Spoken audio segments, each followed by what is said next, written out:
The Royal Commission on Use of Police Informants, obviously damning findings, recommending a special investigator to say if criminal charges should be laid. I think there's 800 people, 1,100 cases affected. I asked the Minister about this, but I'm a little confused by her answer. How much does all this cost Victoria Police? If you go back to the attempts to keep it secret, go to the High Court and everything, and then the Royal Commission, what would it have cost you all up?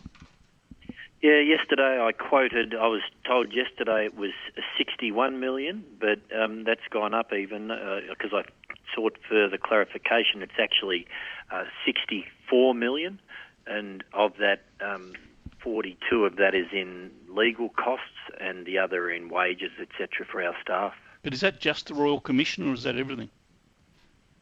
Oh, that's everything as I understand it. Yeah, that's all up.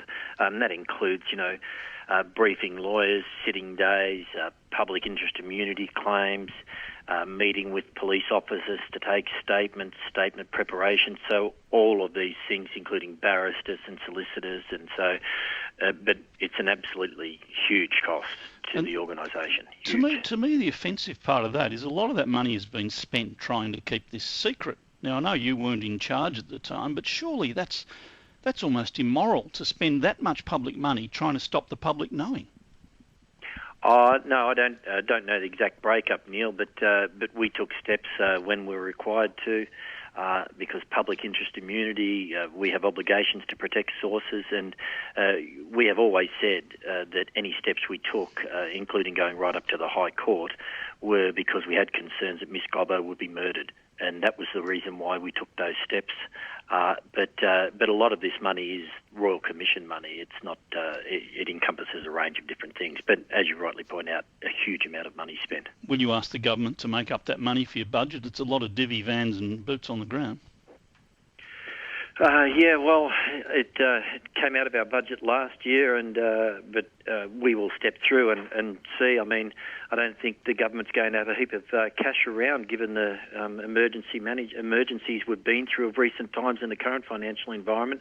So it will mean a significant financial constraint for us. Yeah. It doesn't count any compensation that might come. The government picks that up, not the police, I assume.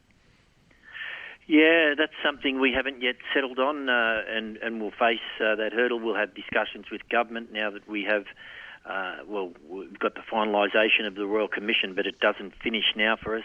As you rightly point out, there could be a range of civil litigation that comes from this, and I've had to establish a new task force reset to service the commitments from the Commission and for future Court of Appeal matters and everything. So, yeah, while the Commission's finished its work, this is going to be with us for some time. I mean, the Commission was tough enough, but the High Court said that police were guilty of reprehensible conduct, sanctioned atrocious breaches of the sworn duty. Do you feel a little ashamed of Victoria Police today? Look, ashamed isn't the word. We got it wrong. I've said this was a profound failure by us as an organisation. It was an indefensible interference in the lawyer-client relationship.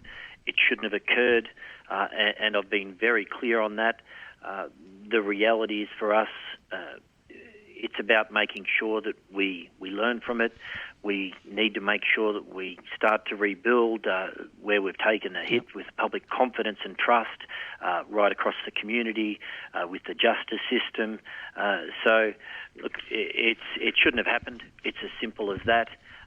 Albeit we are talking periods of time, and I don't say this to diminish the circumstances of what occurred, but Ms Gobbo was deregistered as the human source in 2009, so that's 11 years ago, and the first time that commenced dealings with her was up to 27 years ago. We are a different organisation since then. We've implemented a range of different processes and risks management and assessment tools. We've got a lot more to do, but we have changed substantially, and we'll just continue to make sure that our reputation is enhanced by what we do to make sure that the public does trust us.